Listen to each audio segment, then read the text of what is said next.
नमस्कार। मुद्दा तो है, मैं आपका स्वागत है। मैं हूं आपके साथ प्रभु पटेरिया। आज मुद्दा है महेश्वर में मोहन सरकार फैसले दमदार। जी हां, धर्म पथ पर चल रही मोहन सरकार ने एक और ऐतिहासिक फैसला लिया है। महेश्वर में हुई कैबिनेट बैठक में इस फैसले पर मुहर लगी है कि प्रदेश के 17 धार्मिक नगरों में शराब की दुकानें पूरी तरह बंद होंगी। ये बहुत बड़ा फैसला इस सरकार ने लिया है। हालांकि एक दिन पहले ही मुख्यमंत्री ने इसकी घोषणा कर दी थी। वहीं महेश्वर में हुई कैबिनेट बैठक में और भी कई दमदार फैसले लिए गए हैं, लेकिन अब कांग्रेस इनको अपने नज़रिए से देख रही है, जिसकी वजह से कई सवाल भी खड़े हो रहे हैं। वो भी हम आपके सामने रखेंगे, लेकिन उससे पहले देखिए ये रिपोर्ट।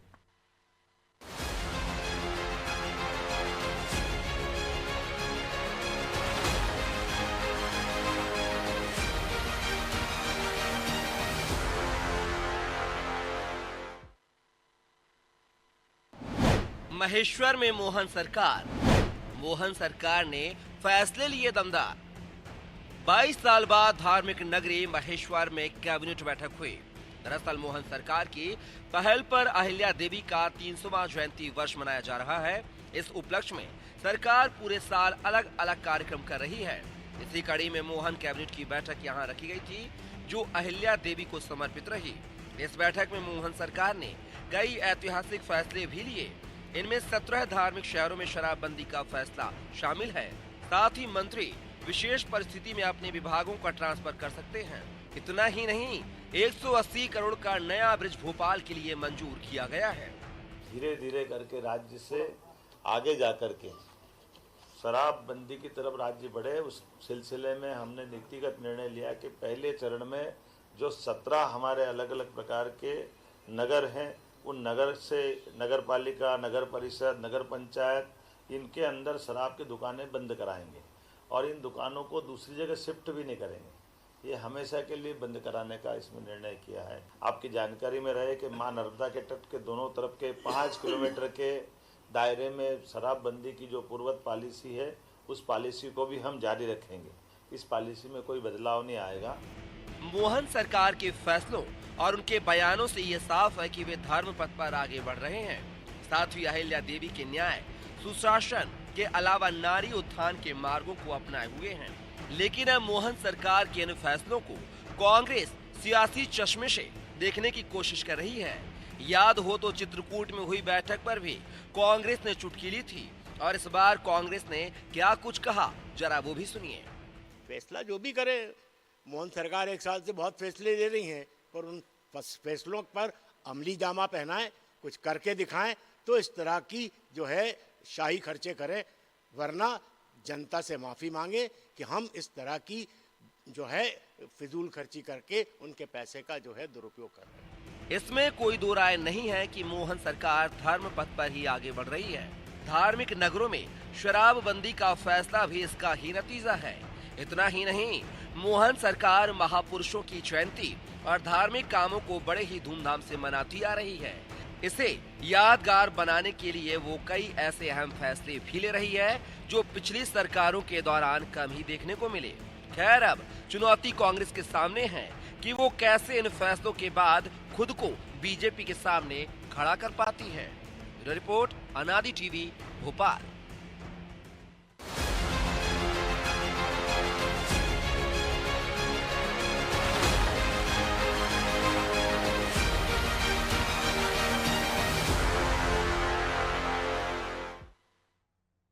इस मुद्दे पर चर्चा शुरू करें उससे पहले वो सवाल जो जरूरी है।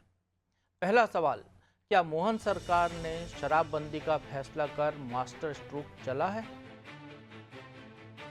दूसरा सवाल, महेश्वर में कैबिनेट बैठक करने से क्या सीएम की हिंदूवादी छवि और मजबूत होगी?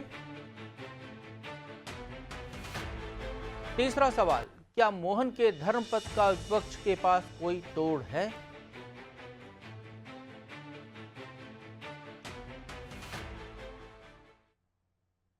तो चलिए इन सवालों के साथ इस मुद्दे पर चर्चा करते हैं। और चर्चा करने के लिए हमारे साथ जुड़ गए हैं बीजेपी प्रवक्ता मिलन भार्गव, कांग्रेस प्रवक्ता सिद्धार्थ राजावत हमारे साथ स्टूडियो में हैं, और वरिष्ठ पत्रकार अशोक शुक्ला जी भी हमसे जुड़ रहे हैं। आप तीनों मेहमानों का स्वागत है।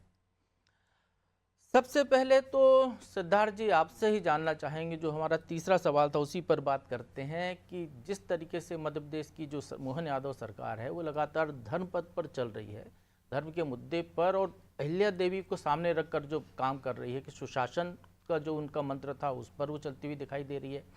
न्यायप्रियता की बात थी उनके राज्य में, तो उसको लेकर भी सरकार ने ई समन जैसी पॉलिसी लागू कर दी है, देश में पहले नंबर पर है। तो क्या कांग्रेस के पास जो मोहन सरकार जो ये चल रही है धर्म पथ पर, न्याय पथ पर, सुशासन के पथ पर, इसका कोई तोड़ है आपके पास? कुछ तोड़ अभी तक आप सोच पाए एक साल में?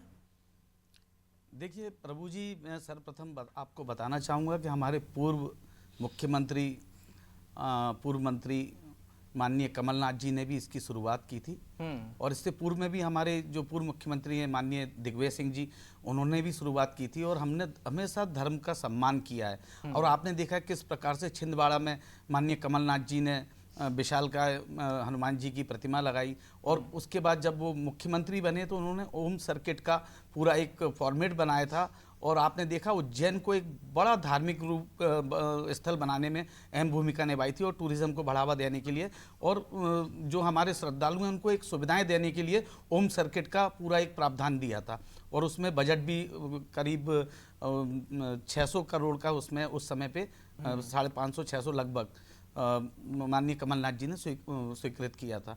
तो देखिए कांग्रेस पार्टी ने सदैव सनातन की रक्षा के लिए बात की है, सनातन धर्म की बात की है। आपको याद होगा पूर्व में भी हमारे स्वर्गीय राजीव गांधी जो प्रधानमंत्री थे, उन्होंने भी सर्वप्रथम आपने देखा अयोध्या मंदिर के ताले खुलवाने में अहम भूमिका निभाई थी, उसके लिए उन्होंने जाके वहाँ पे मूर्ति की स्थापना भी की थी।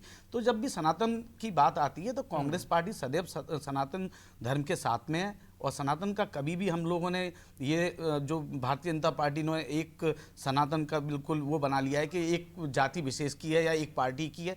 सनातन धर्म और हिंदू धर्म सबका है, उसमें सबको भागीदारी है। अगर जो भी ईश्वर है हमारे सबके हैं, वो कोई किसी के व्यक्तिगत नहीं है, तो उसमें कांग्रेस पार्टी ने सदैव उसमें साथ दिया है और हमेशा साथ देगी, और बहुत अच्छी बात है, पहल की है। हाँ, पर मैं ये जरूर बोलूँगा, आपने जो पहल की है, इस पहल को आप किस प्रकार से निर्वाह करते हैं, इसको किस प्रकार से लागू करते हैं, सर्वप्रथम ये देखना होगा कि आपकी मंशा क्या है, आपकी उसके अंदर क्या है। आज मैं आपसे बड़ी जिम्मेदारी के साथ आप ऑन रिकॉर्ड आपके सामने बोलना चाहता हूँ कि आज भारतीय जनता पार्टी के दिग्गज महामहिम जो आज इस प्रदेश के बहुत बड़े नेता भी हैं और मालिक भी हैं, उन्हीं के रिश्तेदारों के 27 ठेके चल रहे हैं। सर्वप्रथम वो शपथ उठाएं कि आज हम जितने भी नरोत्तम मिश्रा जी का होटल चल रहा है वो शपथ उठाएं, और भी कई है, मैं नाम लूंगा उनके। जी, हम पूछ लेते हैं मिलन जी से। आप नहीं, मैं अपनी बात पूरी कर लूं कि ये लोग शपथ लेते हुए ये बोलें कि आज के बाद हम अपने होटलों में शराबबंदी कर देंगे, हम लाइसेंस नहीं लेंगे।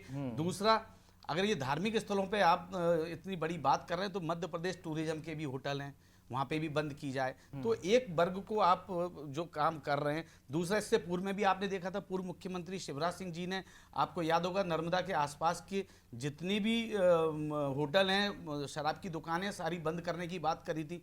क्या हुआ उसके बाद? तत्पश्चात आपने देखा कि किस प्रकार से ब्लैक में ढाबों पे, होटलों पे दारू बट रही है। तो एक तरफ आपकी मंशा एक राजनीतिक उद्देश्य से कहीं ना कहीं अपने आप को स्थापित करने के लिए ये आप पूरा का पूरा एक वो लेकर आ रहे हैं। दूसरी तरफ आपने जो 3,500 दुकानें थी उसको 7,000 में बदल दिया। आएंगे राजावत जी आपके पास। मिलन जी, सवाल ही सवाल के अंबार लगा दिए हैं, लेकिन मुख्यमंत्री जी ने कहा है, हमने सुना है मुख्यमंत्री जी को कहते हुए, ये शुरुआत है कि 17 नगरों में उनने जो है मध्य प्रदेश को शराबबंदी की दिशा में ले जाने की पहल की है, और सबसे पहले धार्मिक शहरों से शुरुआत की है, और जो नर्मदा किनारे की दुकानें हैं जो बंद की गई थी वो फैसला यथावत रहेगा। तो कैसे देखते हैं मिलन जी? और सनातन की बात की जाए तो कांग्रेस से बड़ी कोई सनातनी पार्टी नहीं, अभी हमने राजावत जी से सुना। तो फिर क्यों वोट बैंक आपकी तरफ खींच ले जाते हो आप लोग सनातन धर्म वालों का? क्यों आप लोग अपने आप को झंडा बरदर कहते हो? क्यों आप इस तरीके से शराबबंदी के फैसले लेते हो? मिलन जी। प्रभु जी, देखिए, बड़ा ही ऐतिहासिक पल है जब लोक माता के नगरी में लोकहित के और लोग जन सामान्य से जुड़े हुए मुद्दों को लेकर सरकार जब गंभीरता से चलती है, और लोक माता जिनको कहा जाता है, जिन्होंने अपना जीवन आहूत करके समाज और संस्कृति और जिस प्रकार से समाज कल्याण के लिए जिया और अपना जीवन आहूत कर दिया, आज उस नगरी में चूंकि 300वीं जयंती है, लोक माता अहिल्याबाई की, और उस जगह पर जिस प्रकार के निर्णय लिए गए वो मध्य प्रदेश के ऐतिहासिक पलों में दर्ज होने वाले हैं।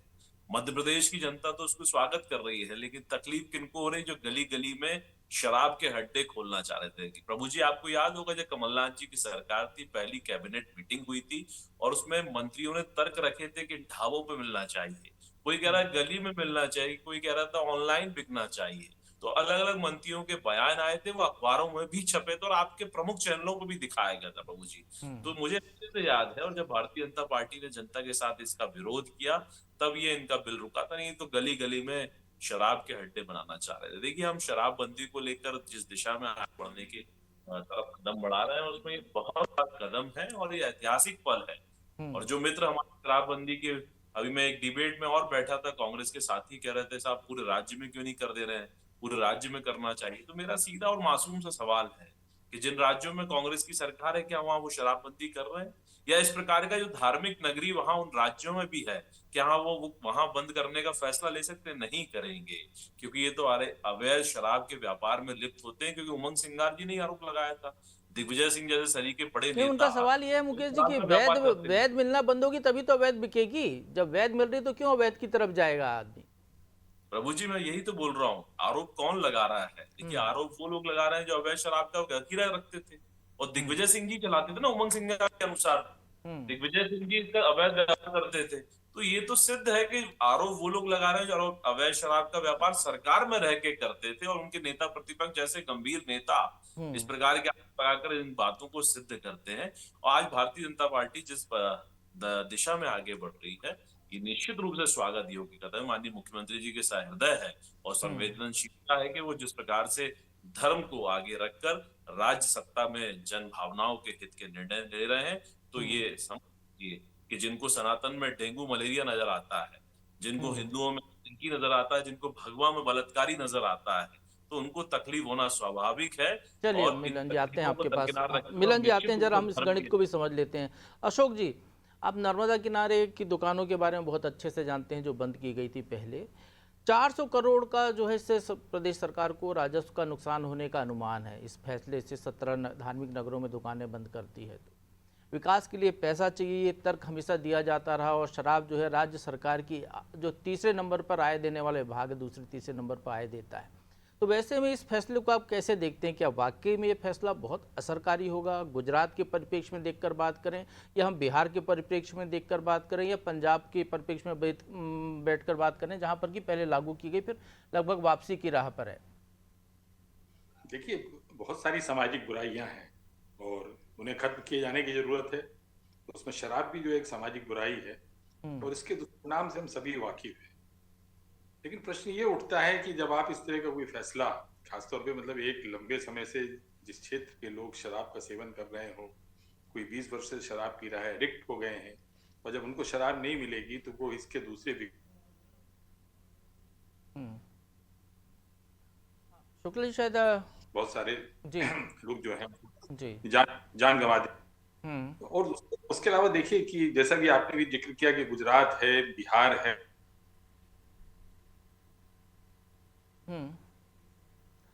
शुक्ला जी लौटेंगे आपके पास, थोड़ा सा टेक्निकल दिक्कत आप एंड पे दिखाई दे रही है।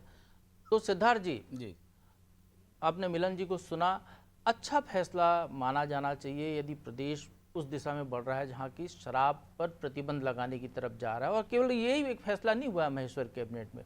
यदि आप किसी एक व्यक्ति को या आइकॉन को सामने रखकर बात करते हैं, आपकी कांग्रेस भी जा रही है ना महू सम्मेलन करने के लिए, बाबा साहब को सामने रखकर आप आगे के निर्णय लेने जा रहे हैं।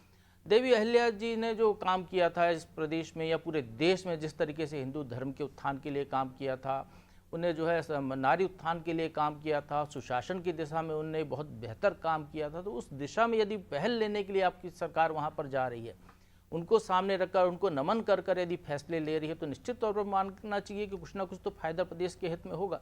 तो फिर क्यों कांग्रेस को इस तरीके के फैसले में सवाल उठते हैं? क्यों आपके मन में भी सवाल आते हैं कि भाई वहाँ पे अवैध शराब बिकेगी? उज्जैन शहर के अंदर शराब बिक्री बंद है, नगर निगम क्षेत्र में। उज्जैन के जिसको पीना है उज्जैन के बाहर चला जाए। दतिया शहर के अंदर नगर पालिका क्षेत्र के अंदर शराब नहीं मिलेगी। यदि कोई एडिक्ट है, यदि बहुत ही ज़रूरी है, उसको पीना है, उसके बिना उसका काम नहीं चलता, तो बाहर जाके ले सकता है, दुकान बाहर होगी।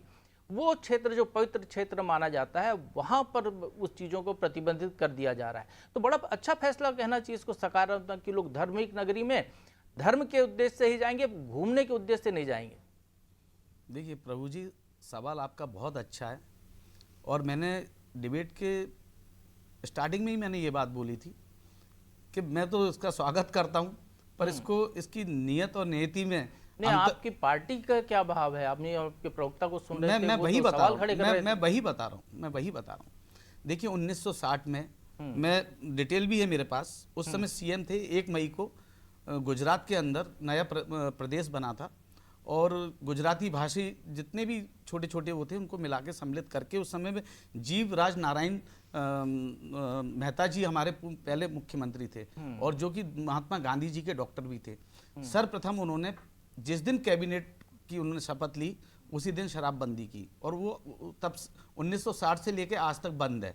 मेरा कहना ये है कि आज अगर आप धार जिले में जाएं, आप झाबुआ जाएं, आप अलीराजपुर जाएं, तो आप 55 जिले हैं आज मध्य प्रदेश के। 55 जिले में सबसे महंगे जिले कौन से हैं? आप देखिए, धार 110 करोड़ रुपए का जिला जाता है आबकारी का। तो वहाँ की जो भी आबादी है, उस आबादी में अगर आप डिवाइड करेंगे तो या तो प्रत्येक आदमी 45 बोतल प्रत्येक दिन पीता है, तो इतनी खपत है क्या वहाँ? लेकिन अभी हम इस हिसाब की बात नहीं कर रहे हैं। मैं वही बताने जा रहा हूँ। नहीं, प्रभु जी मैं आपको आगे वही बता रहा हूँ। सरकार ने फैसला, आप समझिए बात को, सरकार ने धार्मिक नगरों के लिए फैसला लिया, वहां शराब नहीं मिलेगी। मैं इसको वहीं पे लेके आ रहा हूँ, बहुत स्वागत कर रहा हूँ मैं, बहुत अच्छी बात है। तो सर्वप्रथम अभी जैसे मैंने बोला कि 27 जो हमारे 52 जिले हैं, 27 जिले में आज भारतीय जनता पार्टी के कद्दावर नेता के ठेके हैं। तो सर्वप्रथम वो शपथ लें कि वो बंद करेंगे और इसमें भी 4-5 जिले आते हैं जो आपकी अभी 11, 12, 19 जो अभी जिले आए हैं, ये आते हैं। और मैं ये कहना चाहता हूँ, अगर आप कोई भी काम कर रहे हैं, आपकी नियत क्या है, नीति क्या है, इस नीति का भी एक पूरा निर्धारण होना चाहिए। अभी आप देखिए, आपने जो अंग्रेजी शराब थी उसमें देशी शराब को मर्ज किया, जो कंपोजिट की, तो आपकी 7,500 दुकानें हो गई। अभी मिलन जी बता रहे थे ना आपका, तो होम डिलीवरी सिस्टम भी कमलनाथ जी शुरू करने वाले थे। फिर देखिए, आदेश है हमारे पास और करनी में बहुत फर्क होता है। अरे करनी पाए 15 महीने में गिर गई सरकार, यदि होती तो कर लेते आप। नहीं, देखिए उसके लिए और एक मिनट सिद्धार्थ जी, हमने अभी शुरू में दिखाया था, मुख्यमंत्री कहते हुए दिखाई दे रहे थे, शराबबंदी की दिशा में पहला कदम है, धीरे धीरे पूरे प्रदेश में शराबबंदी की दिशा में बढ़ेंगे। तो जब कोई जो गलती बता रहे कंपोजिट दुकानों की, वहां पर भी अहाते बंद करने का एक निर्णय लिया गया, उसके तहत तो कंपोजिट दुकानें खोल दी गई। उस गलती हुई, इसको अगली नीति में हो सकता है सुधार ले सरकार। यही बोल रहा हूँ कि आप सुधार कीजिएगा। हाँ, तो सरकार जो आप सवाल उठा रहे हैं वो तो सरकार, मुख्यमंत्री पहले ही कह रहे हैं, जो सरकार के मुखिया हैं, जो सरकार चला रहे हैं, कि ये पहला कदम है 17 पे, उसके बाद तो 55 जिलों में उनको जाना ही है। वो यही तो कह रहे हैं, वो ये थोड़ी कह रहे हैं कि हम 17 के बाद बंद कर देंगे, पैकअप कर रहे हैं, इसके आगे नहीं जा रहे हैं। मिलन जी क्या कहेंगे आप, क्या कहा मुख्यमंत्री ने आपके? प्रभु जी देखिए, पहला कदम है, आखिरी कदम नहीं, ये स्पष्ट हो चुका है। और देखिए, नियत कदमों से मापी जा सकती है। और ये जिस प्रकार से सरकार आगे बढ़ रही है, हमने तो लोक माता अहिल्याबाई की बात की, उनका महिमा मंडन कर रहे हैं। और देश के अनेक ऐसे महापुरुष हैं जिन्होंने अपना जीवन आहुत करके भारतीय संस्कृति को और भारत की एकता, अस्मिता को बचाए रखने में अपना जीवन पूरा निछावर कर दिया। लेकिन कांग्रेस पार्टी ने कभी उनका महिमा मंडन नहीं किया। कांग्रेस पार्टी के लिए तो औरंगजेब महान थे। अच्छा मिलन जी, ये जो नुकसान होगा इससे, शराब दुकानें बंद करने से, मिलन जी इसकी भरपाई कैसे होगी? प्रदेश का जो राजस्व का नुकसान होगा, एक बड़ी चिंता होती है अधिकारियों को, इसका क्या उपाय सोचा है आपकी सरकार ने? देखिए, इनका चिंता का काम करने का प्रशासनिक ढांचे का है और ये भरपाई करने का विषय, ये नीतिगत और सैद्धांतिक कहीं ना कहीं निर्णय है और इसकी भरपाई करने का विषय नहीं। देखिए, सामाजिक बुराई है, धीरे धीरे इसको सुधार में तरफ आगे बढ़ेंगे और सरकार नीतिगत फैसले ले रही है और मुझे लगता है ये स्वागत योग्य है। ये इसमें विषय चाहिए कि इसकी भरपाई कैसे होगी।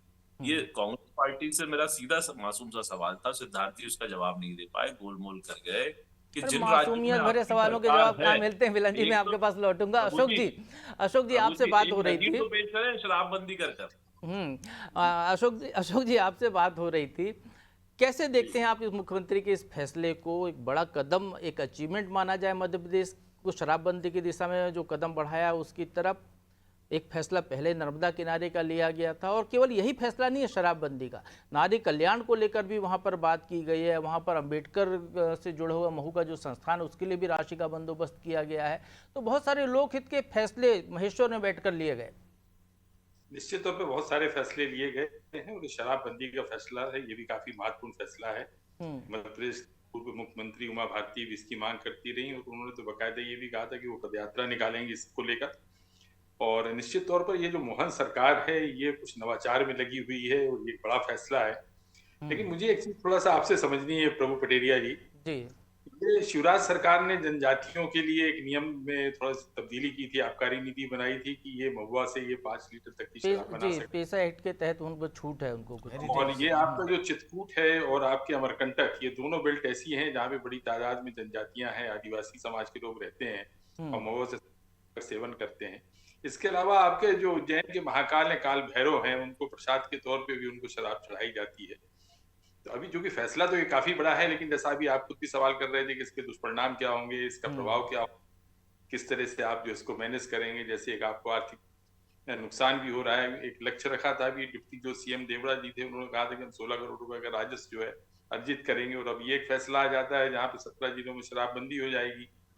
और ये सरकार चूंकि आर्थिक संकटों का सामना कर रही है, इसमें कोई दो राह नहीं है। और कहीं ऐसा तो नहीं है कि आप जब शराब बंद करेंगे और इससे होने वाले राजस्व की भरपाई के लिए आप अन्य दूसरी जगहों पे जो अगर कोई टैक्सेस आप बढ़ाते हैं, चाहे वो प्रॉपर्टी टैक्स हो आपका या रस्टी स्टाम्प शुल्क पे कोई वृद्धि करते हैं, तो उससे आमजन भी प्रभावित होंगे।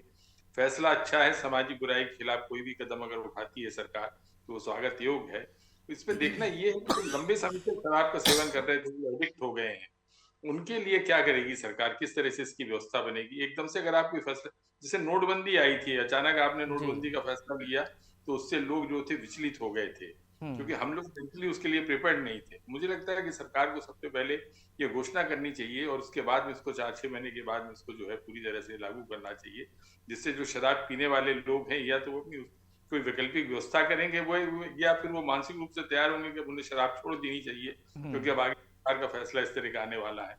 तो सारे फैसले लेने से पहले आपको एक होमवर्क करना चाहिए, और पता नहीं अब ये मोहन सरकार ने इस पर कोई होमवर्क किया है कि नहीं किया है। फैसला स्वागत योग्य है, इसकी आलोचना नहीं होनी चाहिए। सबको मिलजुल कर इस सामाजिक बुराई को समाप्त करने के लिए कोशिश करनी चाहिए। हाँ, चूंकि सवाल आपने मुझसे किया था तो मैं जो इतनी जानकारी मुझे इसके बारे में है जो पढ़कर वो मैं जरा सा आपको बता देता हूँ। इसमें जो है 1 नगर निगम है उज्जैन का, 6 नगर पालिका, 6 नगर पंचायत और 6 ग्राम पंचायतें।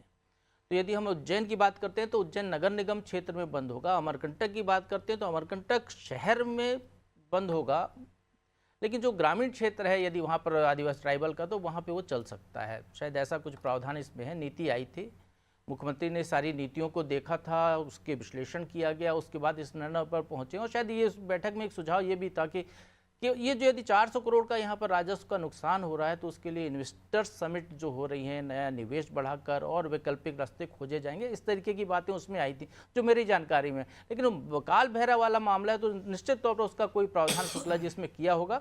चर्चा में भाग लेने के लिए आप तीनों का बहुत बहुत धन्यवाद। समय की अपनी सीमा थी इसलिए हम और इस विषय पर ज़्यादा बात नहीं कर पाएंगे। तो महेश्वर में मोहन सरकार ने जो फैसले लिए हैं, देवी अहिल्या को सामने रखकर फैसले लिए गए हैं, लोक माता को सामने देखते हुए प्रदेश को सुशासन, न्यायप्रियता के क्षेत्र में और साथ ही धर्म पथ पर चलाने का जो निर्णय लिया है, निश्चित तौर पर ये कहें कि ये स्वागत सरकार का कदम है। और एक बड़ी बात जिसके बारे में आमतौर पर सरकारें हिम्मत नहीं कर पाती हैं कि शराबबंदी की तरफ कदम बढ़ाएं, तो आर्थिक नुकसान को भी देखने के बावजूद भी यदि सरकार इस तरफ कदम बढ़ाती हुई दिखाई दे रही है तो ये पहला कदम उनका निश्चित तौर पर स्वागत योग्य है। उम्मीद की जानी चाहिए कि सरकार और भी प्रदेश हित में ऐसे अच्छे फैसले लेती रहेगी। मुद्दा तो है बस इतना ही, और बने रहिए अनादि टीवी के साथ।